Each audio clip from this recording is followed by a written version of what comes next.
Good morning. Today I am here to read to you my absolute favorite book in the whole wide world. This book is called The One and Only Ivan by Katherine Applegate. This is the winner of the Newbery Medal. It is one of my most beloved books, and because I love it so much, I'd like to read it to all of you. Sorry, I have a weird bump in my hair. Here we go. The One and Only Ivan.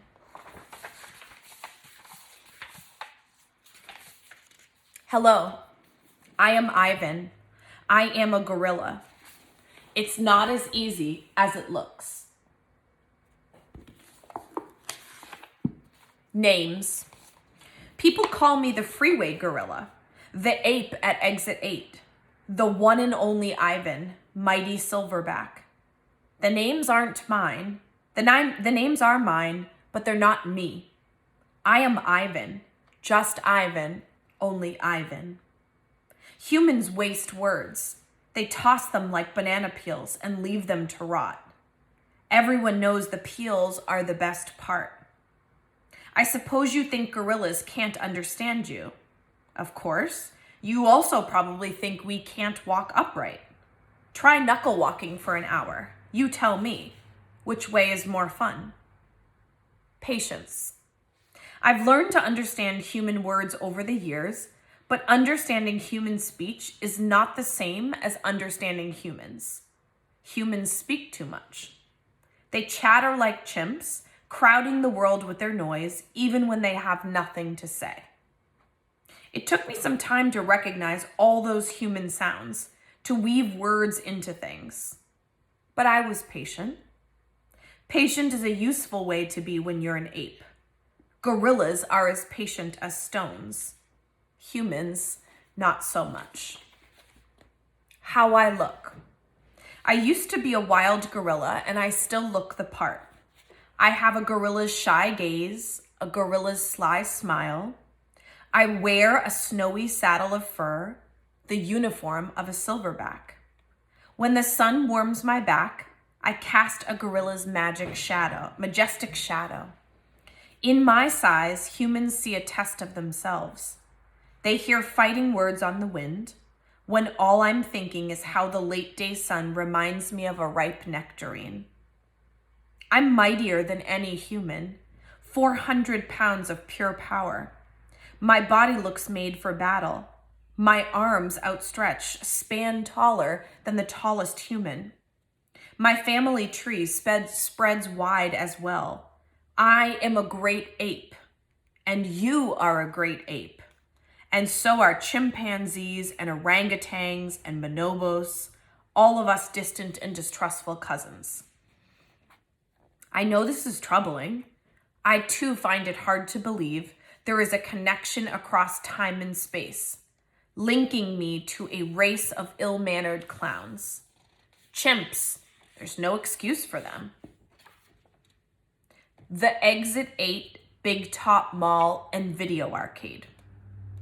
I live in a human habitat called the Exit 8 Big Top Mall and Video Arcade. We are conveniently located off I-95 with shows at 2, 4, and 7, 365 days a year. Max says that when he answers the trilling telephone. Mac works here at the mall. He is the boss. I work here too. I am the gorilla. At the Big Top Mall, a creaky music carousel spins all day, and monkeys and parrots live amid the merchants. In the middle of the mall is a ring with benches where humans can sit on their rumps while they eat soft pretzels. The floor is covered with sawdust made of dead trees. My domain is at one end of the ring. I live here because I am too much gorilla and not enough human. Stella's domain is next to mine. Stella is an elephant. She and Bob, who is a dog, are my dearest friends. At present, I do not have any gorilla friends. My domain is made of thick glass and rusty metal and rough cement. Stella's domain is made of metal bars. The sun bear's domain is wood. the parrots is wire mesh. 3 of my walls are glass. 1 of them is cracked, and a small piece about the size of my hand is missing from its bottom corner. I made the hole with a baseball bat Mac gave me for my 6th birthday. After that, he took the bat away, but he let me keep the baseball that came with it. A jungle scene is painted on one of my domain walls. It has a waterfall without water, and flowers without scent, and trees without roots. I didn't paint it, but I enjoy the way that shapes flow across my wall, even if it isn't much of a jungle. I am lucky my domain has 3 windowed walls. I can see the whole mall and a bit of the world beyond. The frantic pinball machines, the pink billows of cotton candy, the vast and treeless parking lot. Beyond the lot is a freeway where cars stampede without end. A giant sign at its edge beckons them to stop and rest like gazelles at a watering hole. The sign is faded, the colors bleeding, but I know what it says. Mac reads its words aloud one day. Come to the Exit 8 Big Top Mall and Video Arcade, home of the one and only Ivan, mighty Silverback. Sadly, I cannot read, although I wish I could. Reading stories would make a fine way to fill up my empty hours. Once, however, I was able to enjoy a book left in my domain by one of my keepers. It tasted like termite. The freeway billboard has a drawing of Mac in his clown clothes, and Stella on her hind legs, and an angry animal with fierce eyes and unkempt hair. That animal is supposed to be me, but the artist made a mistake. I am never angry. Anger is precious. A silverback uses anger to maintain order and warn his troop of danger.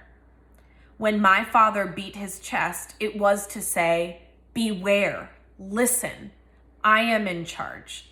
I am angry to protect you, because that is what I was born to do. Here in my domain, there is no one to protect. The littlest big top on earth. My neighbors here at the Big Top Mall know many tricks. They are an educated lot, more accomplished than I am. One of my neighbors plays baseball, although she is a chicken. Another drives a fire truck, although he is a rabbit.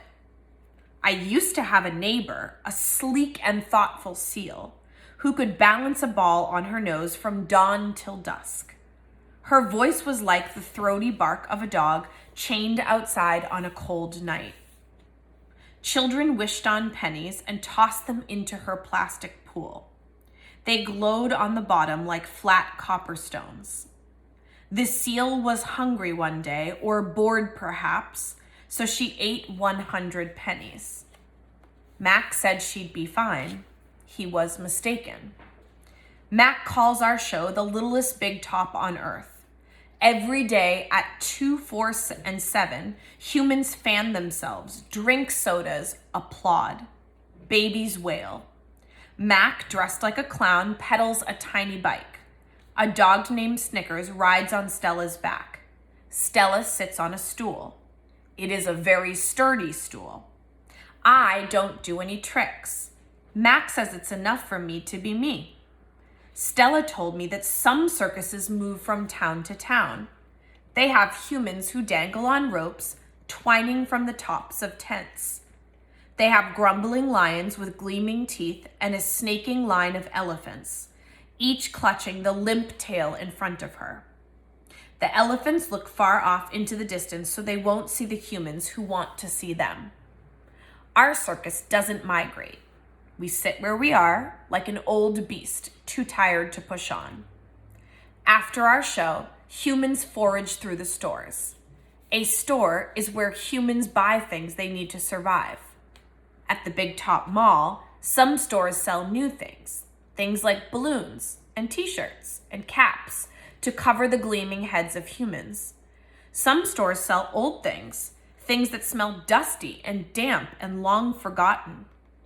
All day, I watch humans scurry from store to store. They pass their green paper, dry as old leaves and smelling of 1,000 hands, back and forth and back again. They hunt frantically, stalking, pushing, grumbling. Then they leave, clutching bags filled with things, bright things, soft things, big things. But no matter how full the bags, they always come back for more. Humans are clever indeed. They spin pink clouds you can eat. They build domains with flat waterfalls. But they are lousy hunters. That's the first part of the book. I'll see you next time for the next part of my favorite book. Have a good day.